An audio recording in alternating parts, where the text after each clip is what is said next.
ಸುಳ್ಳು ಹೇಳ್ತಿದ್ಯಾ ಅಂತ ನನಗೆ ಈಸಿಯಾಗಿ ಗೊತ್ತಾಗ್ತಿದೆ. ಯಾಕಂದ್ರೆ ಆ ಕಡೆ ಈ ಕಡೆ ಮೇಲೆ ಕೆಳಗೆ ನೋಡ್ಕೊಂಡು ಮಾತಾಡ್ತಿದ್ಯಾ ನೀನು. ಇವಾಗೇನು?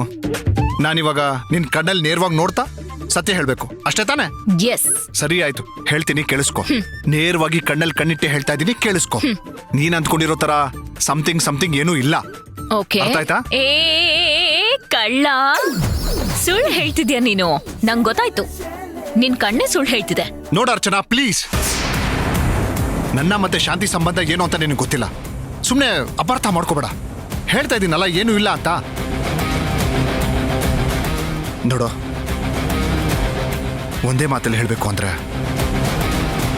ಶಾಂತಿ ನನ್ನ ಪಾಲಿಗೆ ದೇವತೆ.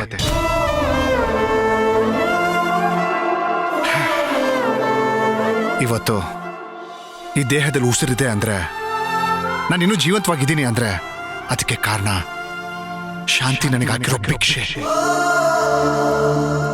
ನನ್ನ ಮತ್ತೆ ಶಾಂತಿನ ಮನಸ್ಸಲ್ಲಿ ಇಟ್ಕೊಂಡು ದಯವಿಟ್ಟು ಏನಂದ್ರದು ಮಾತಾಡ್ಬೇಡ.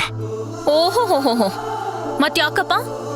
ಅವಾಗ್ಲೇ ಬಂದಿದ್ಲಲ್ಲ ನಿನ್ನ ಮದ್ವೆ ಆಗ್ಬೇಕಾಗಿದ್ದ ಹುಡುಗಿ, ಅವಳ್ಯಾಕ ಹಂಗ ಹೇಳ್ಬಿಟ್ಟೋದ್ಲು? ಅರೆ, ಅವಳಿಗೆ ತಲೆ ಕೆಟ್ಟಿದೆ, ಅದಕ್ಕೆ ಏನಂದ್ರೆ ಅದು ಮಾತಾಡ್ತಿದ್ದಾಳೆ. ಅದಕ್ಕೆ ನಾನೇನ್ ಮಾಡಕ್ಕಾಗತ್ತೆ ಅರ್ಚನಾ? ಈಗ ನೀನೇ ನೋಡ್ದಿಯಲ್ಲ, ಅವಳು ಇಲ್ಲಿಗೆ ಬಂದ್ಲು. ಇಲ್ಲಿ ಏನ್ ನಡೀತಿದೆ ಅಂತ ತಿಳ್ಕೊಳ್ಳೋ ತಾಳ್ಮೆನೂ ಅವಳಿಗಿಲ್ಲ. ನಮ್ಮಿಬ್ಬರ ಬಗ್ಗೆ ತಪ್ಪ ತಿಳ್ಕೊಂಡು ಇಲ್ಲಿಂದ ಹೊರಟೋದ್ಲು. ಇದಕ್ಕೇನು ಹೇಳಕ್ಕಾಗತ್ತೆ? ಇದನ್ನೆಲ್ಲ ನೋಡ್ತಾ ಇದ್ರೆ ಅವಳ ಮದ್ವೆ ಆಗ್ದಿದ್ದೆ ಒಳ್ಳೇದು ನನಗೆ. ಹಾಗಾದ್ರೆ ಶಾಂತಿ ಮೇಡಮ್ ಒಳ್ಳೆಯವರು ಅಂತ ನೀವು ತಿಳ್ಕೊಂಡಿದ್ದೀರಾ? ಹೌದು, ತಿಳ್ಕೊಂಡಿರೋದಲ್ಲ. ಶಾಂತಿ ಒಳ್ಳೆಯವಳೆ. ನೋಡು, ಶಾಂತಿ ಇನ್ನೊಂದ್ ಬಗ್ಗೆ ಸ್ವಲ್ಪ ದಿನ ವೇಟ್ ಮಾಡು, ಆಮೇಲೆ ಎಲ್ಲ ನಿನ್ಗೆ ಅರ್ಥ ಆಗುತ್ತೆ. ಇದೇ ತಾನೇ ನೀನ್ ಹೇಳುದು? ಈ ತರ ಕೆಲಸ ಮಾಡ್ದವಳಿಗೆ ದೇವತೆ ಅಂತ ಬೇರೆ ಪಟ್ಟ ಕೊಡ್ತೀಯ? ನೋಡ ಅರ್ಚನಾ, ನೀನ್ ಅಂದ್ಕೊಂಡಿರೋದೆಲ್ಲ ನಿಜ ಆಗಿರ್ಬೇಕು ಅಂತ ಏನೂ ಇಲ್ಲ. ಅರ್ಥ ಆಯ್ತಾ? ಅರ್ಥ ಆಯ್ತು ಸರ್, ಸಖತ್ತಾಗಿ ಅರ್ಥ ಆಯ್ತು.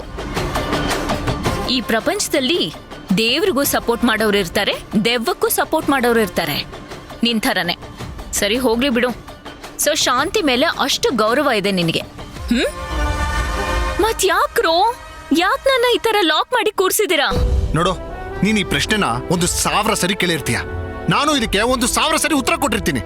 ಆಯ್ತು, ಈಗಲೂ ನಾನು ಅದಕ್ಕೆ ಉತ್ತರ ಕೊಡ್ತೀನಿ, ಕೇಳು. ಈಗ ಅಪ್ಪ ತಂದೆ ಗೊತ್ತು ಸ್ವಾಮಿ, ಅದೇ ಹೇಳ್ತೀಯ ತಾನೆ, ಅದೇ ಕತೆ. ಇನ್ ಸ್ವಲ್ಪ ದಿನ ಹೋಗ್ಲಿ, ನಿನ್ಗೆ ಎಲ್ಲ ಅರ್ಥ ಆಗುತ್ತಂತ. ಪಾಪ, ತುಂಬಾ ಒಳ್ಳೆಯವನ್ ತರ ಕಾಣಿಸ್ತೀಯಾ. ಅಂದ್ರೆ ಯಾಕ ಆ ತರ ಇಂಥ ಕೆಟ್ಟೋಳ್ ಬಗ್ಗೆ ಈ ತರ ತಿಳ್ಕೊಂಡಿದ್ಯಾ? ನಿನಗ್ ಯಾಕೆ ಅರ್ಥ ಆಗ್ತಿಲ್ಲ ಅಂತ ನನಗೆ ಗೊತ್ತಾಗ್ತಿಲ್ಲ ಕಣೋ. ನೋಡ ಅರ್ಚನಾ, ನೀನ್ ನೋಡೋದಕ್ಕೆ ಶಾಂತಿ ತರ ಇದೆಯಾ ಅಂತ ಒಂದೇ ಒಂದು ಕಾರಣಕ್ಕೆ ನೀನ್ ಏನೇ ಮಾತಾಡಿದ್ರು ಸುಮ್ನೆ ನಾನು ತಲೆ ತಗ್ಗಿಸ್ಕೊಂಡು ಇಲ್ಲಿಂದ ಹೋಗ್ತಾ ಇದ್ದೀನಿ. ನಿನ್ನ ಜಾಗದಲ್ಲಿ ಬೇರೆ ಯಾರೇ ಇದ್ದಿದ್ರು ಇಷ್ಟೊತ್ತಿಗೆ ಕತೆ ಬೇರೆ ಇರೋದು.